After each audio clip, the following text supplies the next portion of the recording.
Last month, kung naalala nyo, kumuha tayo ng scooter. Eto siya. Kumuha tayo nito kasi sana pang daily natin, pang araw-araw, pang dito, pang ikot-ikot, pang malengke. Tsaka ang ganda niya tignan eh. Para sa isang daily scooter. Kasi isa kong scooter dito, ito yung pamorma bike ko eh. Pero mukhang kailangan na nating i-out muna tong Gravis. So yeah, one last ride.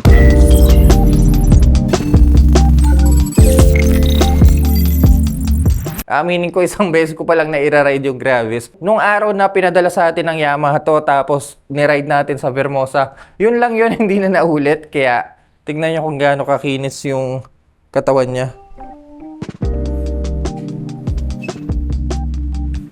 Bagong-bago pa. Gusto ko lang yung makina. Gusto ko makita yung Odo. May plastic pa nga, oh. Odo ng Gravis. 47 kilometers pa lang. So yeah, bagong-bago pa. Ganda ng headlight kasi nito eh, oh. Tignan nyo naman, oh. Tapos may color blue daytime running light. So ngayon, one last ride sa motor na to bago natin i-post sa marketplace. Para sa video na to, ito ang pangalawang ride ko sa kanya. Pero dito lang naman, para hindi tumaas masyado yung auto. At the same time, ito na yung huling beses na maira-ride ko siya. Kaya tara, niyaya ko ang grupo, mga naka-big bike. Hindi nila alam mag-scooter ako at 25cc. Tignan natin magiging reaction nila. Kaya tara, lagay ko lang yung mga gamit ko. Wala pa ng pangalan tong motor na to. Bibigyan ko sana ng pangalan.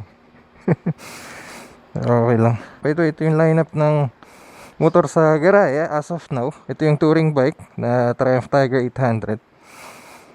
Kailangan ko rin palang paandar rin to. Hindi na nakapaandar to. At sa Soju, yan, napakalinis. Kahit gulong malinis. May big bike, tambike tayo ngayon pero hindi ko dadalhin to. Mag-scooter lang ako. Gusto kong makita yung reaction nila. At si Chivas na medyo alanganin din. Ito talaga, bihira talaga magamit. Ewan ko bakit bihira ko gamitin niya. Old school bike. Naku, natagas yung gas. Andar pa ba to? Natagas, man. Patayin muna natin yung carburetor. Si bilog. Ayan, bagong linis din. Actually, lagi naman punas yung motor dito kaya malilinis. Pero dito sa Gravis, yun, kailangan kasi ng space sa garahe. Actually, may padating pa akong isang motor kasi. May in-order tayo na malalaman nyo na lang sa mga susunod na video. Pero masaya tayo dito eh. Kailangan lang talaga tayo may-let go. Ano pa, buksan ulit yung upuan. Okay. Kung sino man ang magiging future owner nitong Gravis, ganito kalaki ang compartment niya. Lagay lang natin itong bag natin. Ito yung mga camera ko. Ayun o, buksan ko. Ayan o, mga mirrorless. Yung sa 360 Luna, wallet. Tsaka nalagay. Tsaka yung mga mic natin, microphone. Di ba kasyang-kasya. Isang reason to kaya gusto ko ng Gravis kasi malaki yung compartment niya. Tapos yung fuel tank, ganito ang itsura. Ayan o, ang cool di ba? Nasa kaliwa. Hindi mo na kailangan tumayo sa motor. Yun nga lang, walang cover dito sa compartment sa harap. Just in case sana maglalagay kayo ng cellphone, maganda sana may cover, no? Pero okay lang, malalim naman. Hindi na masyadong kita, oh, ng ibang mga rider. Cigarette port, hindi siya katulad ng ibang motor na USB-A, USB-C. Pero guys, may hazard kayo dito. And 47 kilometers pa lang ang natatakbo niya. Also may ride connect yung bike. May plastic pa nga eh. Sobrang kinis. Labas lang muna natin. Ikot tayo. Basta tayo sa tambike gamit ang Gravis. Ay, nagsanang uulan. Sa forecast maulan daw. Pero kanina pa hindi na ulan. By the way guys, kung kunin nyo to, mayroon na siyang plaka. Also ORCR, mayroon na rin yung importante. Tsaka tignan nyo yung gulong nito, may mga balayibo pa. Ganun pa siya kabago. Buti dito maaraw. Doon kasi sa loob madilim kaya kitang-kita natin. By the way, air cooled siya, hindi siya liquid cold. Pero okay lang yun. Last maintenance. Maaga yung tambike natin ngayon, alas 4 ng hapon. Usually mga gabi ang tambike namin, pero okay lang yan para sunset. Dadagdagan lang natin ng bahagya yung Odo niya. 49 kilometers na. Diyan lang naman tayo pupunta. Hindi ko na ilalayo to. Actually, wala naman kaming masyadong memories ng Gravis. Kaya wala masyadong emotional damage. Siguro yung sa X10R kapag in-out natin yun, ibang usapan na yun. Trophy bike natin yun sa X10R. Sakali pang ibebenta kong sa X10R, either may malaking emergency na mangyayari, talagang kailangan na talaga ng pera. Mga pala, may idling stop system ang Gravis sa'yo. Tsaka hazard. Meron na rin siya. Actually full pack to para sa presyo niya. Tsaka pala sa mga nagtatanong magkano natin i-out, actually 85,000 ang brand new nito. Pero dahil sobrang baba, almost brand new yung bike, 2 times ko pa lang to gagamitin. Ito pa lang at dito lang din. Paki-out natin ng 70,000 to, sarado. Dahil sobrang kinis pa niya, may plastic pa nga yung panel. Kaya na bahala magtanggal. Tsaka okay na mga papers na to, sa akin nakapangalan. Kaya yun, magamit nyo agad. Relax talaga kapag naka-scooter ka. Walang sumisigaw ng bomba, kuya, bomba! Teka, may big bike sa likod ko. Anong big bike to? Versus 650. Gaya overtake at tropa.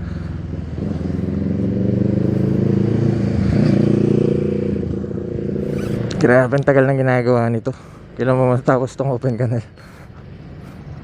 Alam niyo, gusto ko sa mga scooter, nasusuot ko yung mga sneakers na gusto ko. Nakapag Jordan ako, nakapag white na sapatos ako na high cut. Sa mga decambio, ang hirap suotin kasi masira yung outer Pandang dulo, kakasungkit mo. Nakapanghinayang Madalas naka-black akong sapatos kapag naka-decambio na motor, para kahit masira man, hindi pansinin. Parang traffic Teka, linggo ngayon, dapat hindi traffic. Doon na kayo yung mga kasama natin. Medyo late ako Grabe, slash G.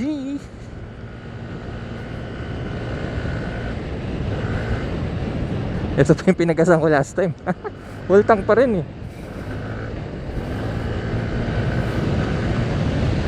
Alam niyo, medyo marami rin grabe sa daan, no? Yun nga lang guys, wala siyang orasan sa display.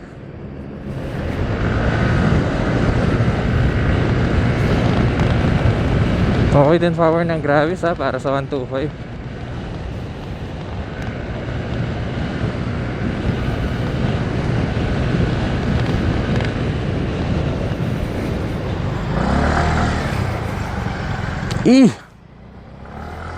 Ganda sa scooter, nakakapagsingit-singit ka. Ito, Gravis Paras ba kami kulay? Pares ka. Matte brown, ganda ng matte brown Hindi ko trip yung isa, yung gray. Yan ganda see. Kayaan.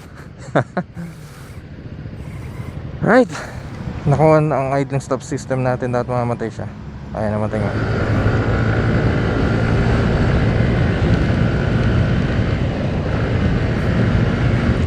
Wala pala tayong lagay ng Insta 360 camera, hindi ko nalagyan ng mounting. Overtake tropa. Nakaw, naabutan pa. Okay. Kasi yung upo ko sa Gravis, kung kasing tangkad ko kayo, sa alimang kayong kukuha at kasing tangkad ko kayo, yung position ng paa ko ganyan sa kaliwa, tapos sa kanan ganito. Ewan ko, mas komportable ako sa ganito kaysa nakaganito. Wala pang rubber yung matting, kaya na bahala. All stock yung bike guys, by the way, wala akong pinalitan. Good as brand new talaga yung bike. Ay, wala akong dala boss. Namukhaan mo ako Teka, tabi tayo. Ito lang ako, ikot-ikot lang ako gamit Next time, dito ka lang ba? Saan ka punta ngayon? Layo. Tropa na mukhaan tayo kahit naka-scooter lang.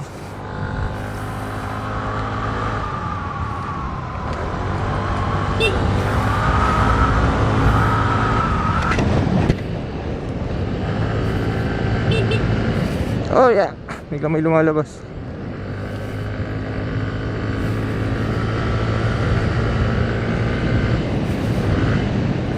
Sayang wala akong sticker na dala, hindi ko nabigyan si tropa. Malapit na tayo. Medyo na-late ako ng Bagya. Yamaha, ano kayo mga bago dyan? Sayang wala pa silang display ng bagong Tenere Gusto ko sana makita sa personal.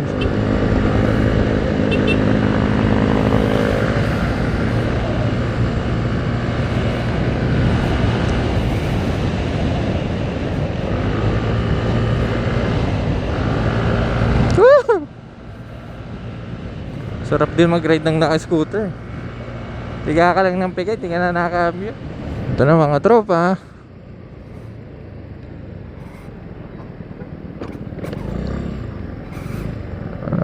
Tiga.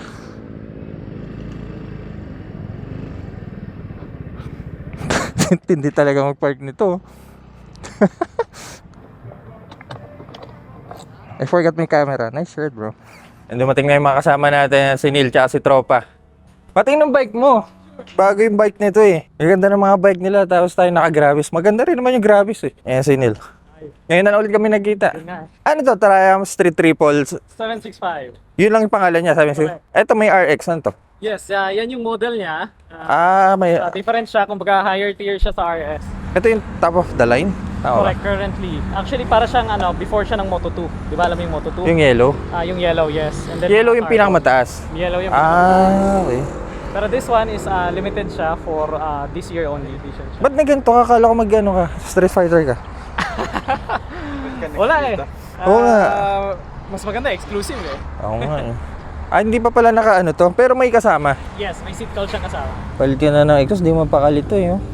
Yung kadena mo, ganyan ba talaga yan? Stock ba yan? Pinalitan ko na. Kaya pala. Ang ganda bro, ang ganda ng kulay. Gusto ko yung kulay. Mahilig ka talaga sa gantong salamin. Trademark mo to eh. Manigos ha. Guys, hulaan nyo, magkano yung gantong salamin? Magkano to? 28. 28? Ang salamin na to. Actually, hindi to glass. Bakal siya na pinino. Tama ba? Correct. Kaya kung napapansin nyo, kaya nipis niya eh. Ganito talaga clip-ons niya? Yes, ganyan clip-ons niya. Ganda ng clip-ons mo, man. Tingnan yung cockpit na to. Ito hindi numbered. Nandito may number dito. Yung RX. Ganda, man. Ganda ng kulay. Yung pulang mags. Ito yung mukha, tignan nyo. Hindi, bukas. On to be, no? Itong gusto ko sa Street Triple. Ito guys, sa kanya rin to. Itong Trident. Ang ganda rin ng Trident niya. Tapos may mga ibang big bike dito na naka Rebel, naka CF Moto2, at isang e-clutch na bago ng Honda. At tayo, syempre, naka Gravis tayo. Banda dun. Tignan natin tong bagong Triumph Street Triple 765 na RX. Ano ang pangalan? Ang Triumph to, kailangan nakapiga-clutch dito.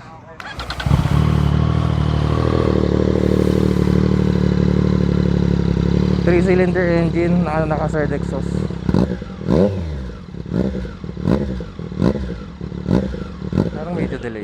Parang medyo delay yung ano mo, no? Try mo, bang mo. Pero sobrang onti lang naman. Okay. Walang Triumph, ganun talaga eh. Medyo maano yung throttle. Dito lang tayo, ikot-ikot tayo dito guys.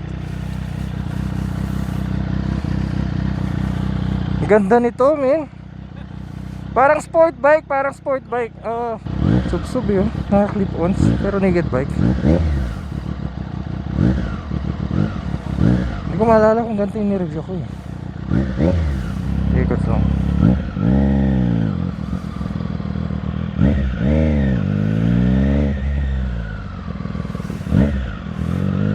Ganda ng tunog, no? Tsaka ang gaan. Daling ligo.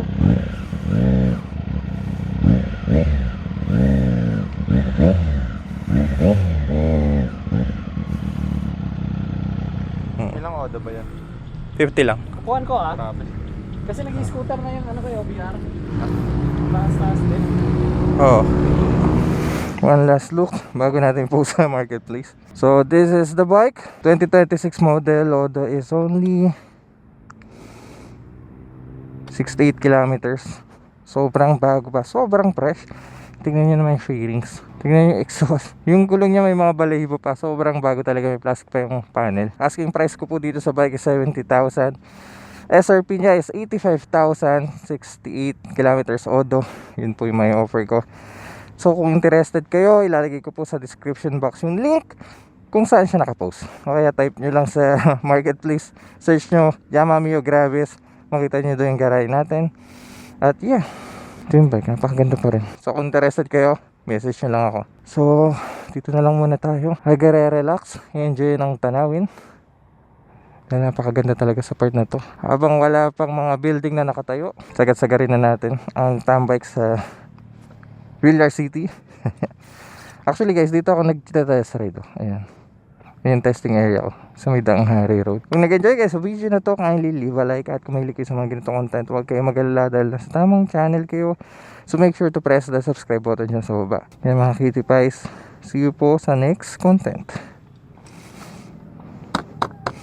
Hanggang sa muli, Gravis.